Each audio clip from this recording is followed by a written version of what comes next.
नाशिकमधल्या वृक्षतोडी संदर्भातली, कारण नाशिकमध्ये कुंभमेळा येऊ घातलेला आहे आणि या कुंभमेळ्याच्या पार्श्वभूमीवर ज्या 1150 एकरमध्ये साधुग्राम उभारलं जाणार आहे त्यापैकी 54 एकर जागा ही नाशिक पालिकेची आहे आणि नाशिक पालिकेने ती जागा स्वच्छ करण्याच्या निमित्ताने तिथली 1800 झाडं 1700 झाडं तोडण्याचा प्रस्ताव घाट घातलेला आहे असा एक आरोप केला जातोय।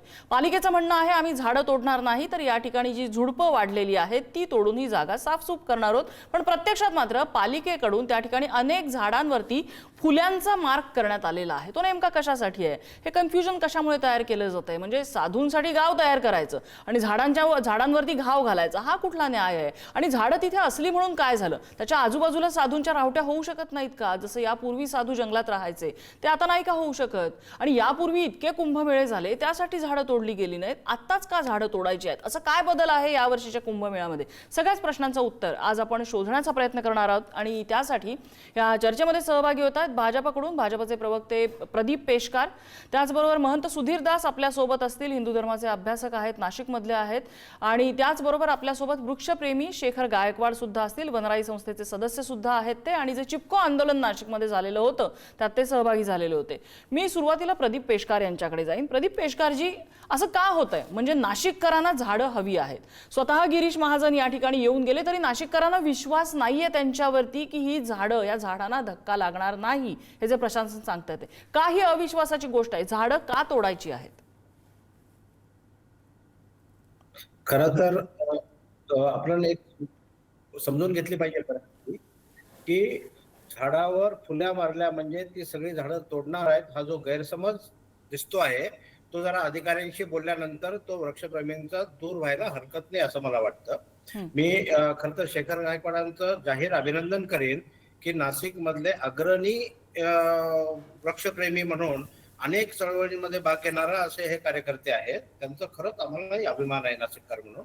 परंतु ह्या केसमध्ये आपण थोडं त्याचं हाईट जी वाढवली आहे ना ती थोडी वस्तुस्थिती समजून घेतली पाहिजे की मुळात सगळ्यांना, शेखरजींना जसा कायदा माहिती आहे तसा सगळ्यांना कायदा माहिती नसतोच। मुळात कायद्यानुसार जे 16 प्रजातीचे झाडांना तोडायला बंदी आहे ती झाडं कोणीही तोडणार नाही। एक दुसरं, कुंभमेळ्याचं महत्व काय, कुंभमेळ्याची इथली पार्श्वभूमी कशी असते, कशा प्रकारे तिथली रचना करावीच लागते परंपरेने, हे आमचे महंत सुधीरदासजी सांगतीलच।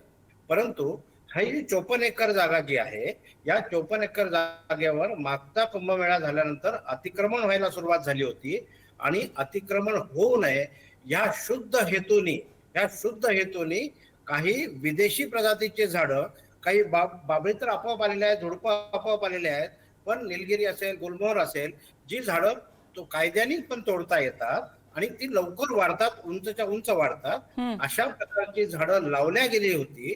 आणि ती ही कधी लावली आहे? 2016-17 नंतर लावलेली आहे।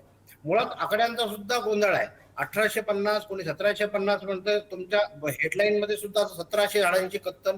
मुळातच प्रस्तावच वृक्ष अधिकाऱ्यांचा जो आहे पाहणी करणाऱ्यांचा तो 1500 झाडांचा आहे।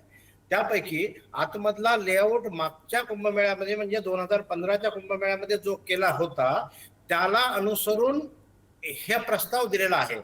लगेच ते तोडली आणि पूर्ण मॅडम ऐकून घ्या, कारण काय होतं, माझी मीडियाला सुद्धा विनंती आहे की नाशिककर म्हणून मला इतकं वाईट वाटतंय की एवढी झाडं खरंच तोडणार का? कारण हरित नाशिक साठी आम्ही इतके प्रयत्न करतो आहोत, सर्वजण प्रयत्नशील आहोत, नाशिकचा प्रत्येक नागरिक प्रयत्नशील आहे।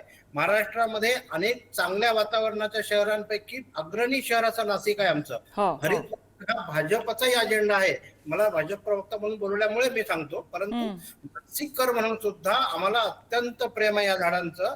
पण पर्यावरण पूरक विकास हे भाजप सरकारचं सुद्धा मिशन आहे। पर्यावरण पूरक व्यवस्था ही सरकारने दिलीच पाहिजे, ह्याबद्दल सुद्धा आम्ही आग्रही आहोत। त्यामुळे कुठल्याही प्रकारची सुनावणी होण्याच्या आधी, त्याचा निकाल लागण्याच्या आधी महाजन साहेबांनी काही बोललं असेल तर त्याच्यावर एवढा राळ पेटवण्याची आवश्यकताच नाहीये। मुळात आता सुनावणी होऊ द्या, कोणत्या जातीचे किती वृक्ष आहेत, एक भाग। दुसरा भाग असा असेल की लेआउट मध्ये जर तिथे रस्ता करायचा असेल आणि रस्त्याच्या आजूबाजूला झाडं येत असतील तर ती राहणार आहेत, त्यामुळे किती झाडं तोडायला लागतील त्याचं आखणी होईल आणि त्याच्या बदल्यात एकाच्या बदल्यात 10 झाडं लावण्याचं जे काही सरकारी प्रावधान आहे ते करायला एक नाशिककर म्हणून आणि भाजपचा कार्यकर्ता म्हणून सर्वात पुढे मी असेल. मला वाटतं शेखरजी सुद्धा त्यांच्याच मार्गदर्शनाखाली हे सगळं आपण करू, कारण आम्ही होस्ट आहोत. एकच सेकंद. 12 वर्षानंतर होणाऱ्या कुंभमेळा आम्हाला अत्यंत चांगला आणि पारंपरिक रीतीने करायचा आहे. त्याची व्यवस्था सरकार करून देत आहे, पण नाशिककर म्हणून साधू संतांच्या सेवेला आम्ही कुठेही कमी पडणार नाही याचीही ग्वाही मला द्यायला. अगदी नाही, कुंभमेळा इतक्या वर्षांनी होतोय, तो अतिशय उत्कृष्ट व्हावा, त्या ठिकाणी व्यवस्था अतिशय उत्तम व्हावी, याबाबतीत कुणाचंही दुमत नाहीये. परंपरा आहे आपली, ती जपलीच पाहिजे. मी शेखरजींकडे सगळ्यात शेवटी येईन. मला महंत सुधीरदास यांचं यावरचं म्हणणं ऐकून घ्यायचंय. महंत सुधीरदास, महापालिका स्पष्टीकरण देत आहे, स्वतः कुंभमंत्री गिरीश महाजन स्पष्टीकरण देत आहेत, पण तरीही नाशिककरांचा विश्वास त्यावर का बसत नाहीये? आपली इतके वर्षांची वाढलेली मोठी मोठी झाडं तोडली जाणार याची भीती त्यांना का वाटते? आणि तुम्ही एक या भागातले महंत म्हणून कसं बघता या सगळ्याकडे? हा माझा संपूर्ण चौथा कुंभमेळा आहे आणि गेल्या 3 कुंभमेळ्याच्या आधी देखील अशाच पद्धतीने या ठिकाणी वृक्षतोड ही झालेली आहे. त्याचं कारण असं आहे, पुन्हा आपण या जागेचा इतिहास लक्षात घेऊया. नाशिकच्या लक्ष्मीनारायण मंदिराने ही जागा महानगरपालिकेकडे वर्ग केल्यानंतर या जागेमध्ये आज नाशिकमध्ये कॉटेज जागेचं ही साधारणतः आम्ही 3,500 हेक्टर मध्ये प्रयागमध्ये कुंभमेळा करतो आणि नाशिकला आम्हाला जेमतेम या वेळेला इथे 350 एकर जागा देखील heart of the city available नाहीये. त्यातली ही जी मुख्य जागा आहे जिथे आमचे तिन्ही आखाड्याचे मुख्य केंद्र हे लागत असतात, या जागेवरती अतिक्रमण होऊ नये म्हणून महानगरपालिकेच्या वृक्ष प्राधिकरणाने त्या ठिकाणी ही झाडं लावली. ही झाडं काही अगदी त्यातली काही अपवाद वगळता झाडं जर सोडली तर ती काही प्राचीन झाडं वगैरे नाहीयेत, ज्यांना काही वडपिंपळ किंवा अगदी 400 वर्ष टिकणारे अशी काही झाडं नाहीयेत. ही जनरल कॅटेगरीची झाडं आहेत आणि दर कुंभमेळ्यामध्ये या ठिकाणी ही वृक्षतोड होते. त्यात वृक्षतोड तोडत असताना जमिनीच्या लेवलला, म्हणजे त्याचा बुंदा आपण संपूर्ण न काढता, मुळासकट त्याला उचकाटून न काढता त्याच्या फांद्या त्या ठिकाणी तोडल्या जाऊन तो सरफेस लेवलला आणून तिथे खडी टाकली जाते. नाशिकचा कुंभमेळा हा साधारणतः श्रावण आणि भाद्रपद या 2 महिन्याच्या मध्ये येत असतो. 45 दिवसाचा हा जो कालखंड आहे याच्यामध्ये साधारणतः 150 mm पाऊस हा पर डे देखील पडू शकतो, एवढं प्रचंड पावसाचं प्रमाण आहे. त्यामुळे इतर कुंभमेळ्यामध्ये आम्ही स्वतः टेंटच्या जे तंबू आहेत त्यामध्ये राहतो, परंतु नाशिक कुंभमेळ्याला आम्हाला पत्र्याच्या शेड या उभ्या कराव्या लागतात. सर्व बाहेरच्या आलेल्या संत महात्म्यांना देखील त्या पत्र्याच्या शेड त्या ठिकाणी द्याव्या लागतात. आणि मी आता 2003 साली श्री महंत ज्या वेळेला इथे झालो त्यावेळेला आमचे अवघे 450 खालसे होते. आता तेच आमचे जे खालसे आहेत ते साधारणतः 1000च्या आसपास पोहोचलेत. त्यामुळे आम्हाला लागणारी जी जागा आहे ती एवढी प्रचंड प्रमाणावरती आहे. त्यात इथे कॉन्क्रीटचं जंगल झालंय, अतिक्रमण झालंय आणि ही हार्ट ऑफ द तपोवन जी आमची मुख्य आखाड्याची परंपराच जागा आहे. ही काही जागा आज इथे आले आणि इथे वृक्ष तोडतोय आणि इथे आखाडे बसतायत आणि मग कुंभमेळा होणार. नाशिकमध्ये अशा पद्धतीने, आता शेखर गायकवाड देखील माझे मित्र आहेत, परंतु आज शेखरजींनी मला सांगावं की या पूर्वीच्या याला असे ऑब्जेक्शन कधी झाले होते का? हा पॉलिटिकल पार्ट ऑफ व्ह्यू मला असं वाटतंय की काहीतरी महत्वाचा मुद्दा तुम्ही मांडला. ठीक आहे, आपण येऊया या मुद्द्यावरती येऊया. महंत, आपण या मुद्द्यावरती येऊया. पण तुम्ही जे सांगितलं की आकार वाढलेला आहे कालानुरूप, साधूंची, आखाड्यांची आणि खालस्यांची संख्या वाढलेली आहे, त्यामुळे जागा जास्त लागणार आहे. ठीक आहे, ही गोष्ट ऍक्सेप्टेड आहे.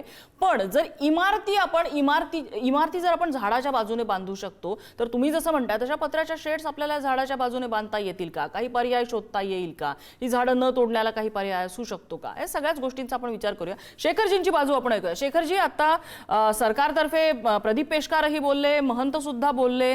त्यांचं असं म्हणणं आहे की ही झाडं मुळापासून एकतर तोडली जाणार नाहीयेत, दुसरं म्हणजे इथल्या स्थानिक ज्या व्हरायटीज नाही आहेत त्या तोडल्या जातील, अतिक्रमण थांबवण्यासाठी जी झाडं लावलेली होती ती तोडण्यात येतात. हे सगळं स्पष्टीकरण पटतंय का तुम्हाला? आणि हे आंदोलन तुम्ही करताय ते अजूनही करत राहणार आहात का?